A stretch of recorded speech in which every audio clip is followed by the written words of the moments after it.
আমরা মানুষরা ছাড়া আর কোনো প্রাণী কথা বলতে পারে না। আর এই কথাটাই তোমাকে একটা ভালো মানুষ বা খারাপ মানুষ বুঝতে শেখায়। তোমার কি মনোভাব আছে সেটা তুমি পরিষ্কার করে লোককে বলতে পারছো, নাকি তোমার ভাবনাটা একেবারেই উল্টোভাবে লোকের কাছে পৌঁছাচ্ছে। এই সবটাই নির্ভর করে তোমার কথা বলার ধরনে। তুমি কথাটা কেমন ভাবে বলো এটার উপর সমস্ত পরিস্থিতি নির্ভর করছে। তাই এটা ভীষণ গুরুত্বপূর্ণ একটা জিনিস। তুমি হয়তো এমন একটা কিছু বলে ফেললে, তারপরে ভাবলে এটার মানে পুরো উল্টো হয়ে গেল এবং নিজেই তখন রিগ্রেট করছো। কিংবা ভাবছো তুমি এই কথাটা বলবে, কিন্তু কিভাবে বলবে, কখন বলবে, এটা ভাবতে ভাবতেই সময়টা পার করে দিচ্ছ।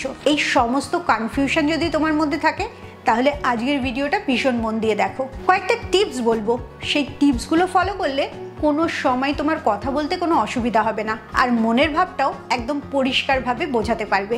মোটিভেশন উইথ সুকন্যার কাজই হচ্ছে তোমার সেলফ গ্রোথে সাহায্য করা। তাই আজকের ভিডিওটা খুব মন দিয়ে শেষ অবধি দেখো। প্রথম, ভালো কথা বলতে গেলে যেটা করতে হবে, সামনের লোকের কথাটা খুব মন দিয়ে শুনতে হবে। কমিউনিকেশন স্কিল মানে শুধু ভালো কথা বলতে পারা না, উল্টো দিকের মানুষটা চোখে চোখ রেখে কথাটা শুনবে, তাতে তার মনে হবে তুমি খুব সিরিয়াসলি তার কথাটা শুনছো। কিন্তু শুধু কথাটা শুনে গেলেই হবে না, তাকে এটাও বোঝাতে হবে তুমি তার কথাটা নিয়ে বেশ সিরিয়াস আছো। তার জন্যে সেকেন্ড পয়েন্টটার উপর কাজ করতে হবে। অনেকেই বলে শুনছি, ঠিক আছে, আচ্ছা।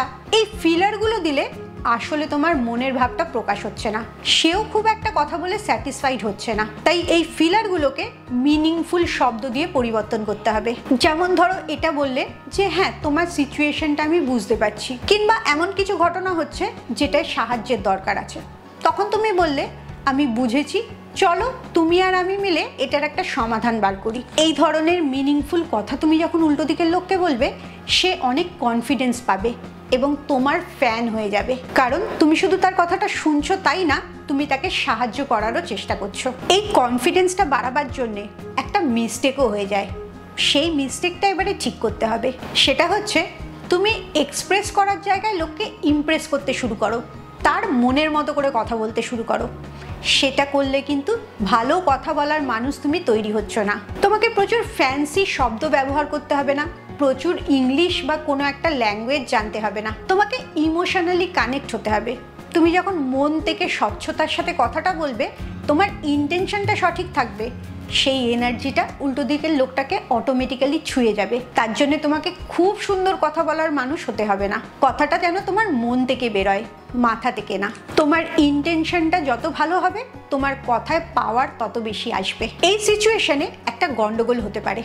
তুমি যদি নিজেই তখন ইমোশনালি ডিস্টার্ব থাকো, ব্যালেন্সে না থাকো, তখন কি তুমি এতটাই শান্তভাবে লোকটার কথা শুনবে এবং রিয়্যাক্ট করবে? সেটা হয়তো তুমি করতে পারবে না।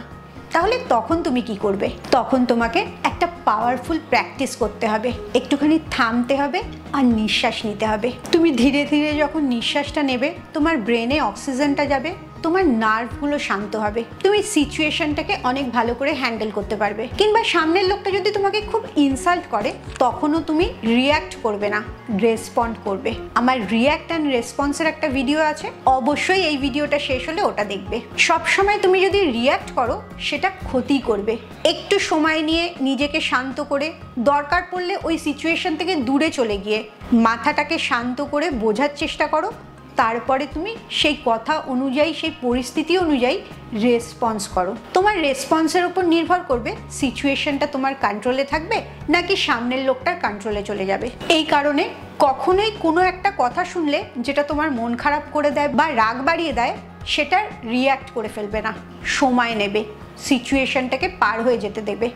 অন্তত 90 সেকেন্ড কোনো উত্তর দেবে না, কারণ 90 সেকেন্ড পরে অটোমেটিক্যালি তোমার এনার্জিটা চেঞ্জ হতে থাকবে। এগুলো সবই আমি যতটা সহজে বললাম, তোমার পক্ষে হয়তো করাটা খুব কঠিন। তার জন্য 5 নম্বর টিপসটা ফলো করবে। রোজ 5 মিনিট করে নিজের সাথে কথা বলবে, যে কোনো সাবজেক্টে। আয়নার সামনে দাঁড়াবে, আয়নার মধ্যে যে মানুষটাকে দেখতে পাচ্ছ, সেই মানুষটার সাথে কথা বলবে। সেটা হতে পারে তোমার ফিউচার প্ল্যান নিয়ে, বা তোমার ডেলি রুটিন নিয়ে, বা যে কোনো একটা টপিকের ওপরে। এরকমও তুমি করতে পারো, তোমার কথাগুলো ভিডিও রেকর্ডিং করলে, এবং সেখানে তুমি দেখবে তোমার বডি ল্যাঙ্গুয়েজটা কি আছে, তোমার ফেশিয়াল এক্সপ্রেশনটা কি আছে। এগুলো কথার সাথে অনেক এনার্জি ট্রান্সফার করে। তুমি হয়তো খুব সুন্দর করে কথা বলছো, অথচ তোমার মুখের এক্সপ্রেশনটা একদমই সুন্দর না, রেগে আছো মনে হচ্ছে, বা ইগনোরেন্সের একটা এক্সপ্রেশন আছে যেটা তোমার কথার সাথে মিলছে না। সেটা যদি হয় তাহলে উল্টো দিকের লোকটাকে তুমি যে কথাটা বলছো সে সেটা শুনতে পাচ্ছে না, তুমি যে চেহারাটা দেখাচ্ছ, তোমার ফেশিয়াল এক্সপ্রেশনটা দিচ্ছ সেটা সে দেখতে পাচ্ছে। তখন একটা মিসআন্ডারস্ট্যান্ডিং তৈরি হচ্ছে। এই কারণে রোজ কথাটা প্র্যাকটিস করা খুব দরকার। তোমার কোন কথাটাতে কিরম এক্সপ্রেশন বেরোচ্ছে, কিরম ইমোশন দিয়ে তুমি কথাটা বলছো, এটাও ভীষণ জরুরি। কি কথাটা বলছো থেকে অনেক বেশি জরুরি কি ইন্টেনশনে তুমি কথাটা বলছো, তোমার গলার ভয়েসটা, ভলিউমটা কিরম থাকছে, তার উপরে উল্টো দিকের লোকটার ইমোশনটা চেঞ্জ হয়। তাই কথা বলাটাও রোজ প্র্যাকটিস করতে হবে। তুমি যত কথা বলা প্র্যাকটিস করবে তত সুন্দর করে তুমি কথা বলতে পারবে, আর কথাতেই তোমার অর্ধেক প্রবলেম সলভ হয়ে যাবে। তাই এই কথা বলাটাকে একদম ইগনোর করবে না, খুব সিরিয়াসলি নাও আর খুব সুন্দর করে কথা বলতে শেখো। শুধু বলাই না, লোকের কথাটা খুব মন দিয়ে শুনতেও শেখো। দেখবে তোমার লাইফের অনেক প্রবলেম এমনিই সলভ হয়ে যাচ্ছে। যে কটা পয়েন্ট আজকের ভিডিওয়ে বললাম, এই কটা পয়েন্ট প্র্যাকটিস করবে এবং আমাকে কমেন্টসে জানাবে কোন পয়েন্টটা প্র্যাকটিস করে তোমার মধ্যে সবচেয়ে বেশি ইমপ্রুভমেন্ট হয়েছে। এটাও কমেন্টসে জানাবে তোমার পার্সোনাল ডেভেলপমেন্ট আর গ্রোথের জন্য কোন সাবজেক্টটা বেশি দরকার, কোথায় তুমি প্রবলেম ফেস করছো। আমি তাহলে সেই সাবজেক্টটার উপরেই ভিডিও বানাবো।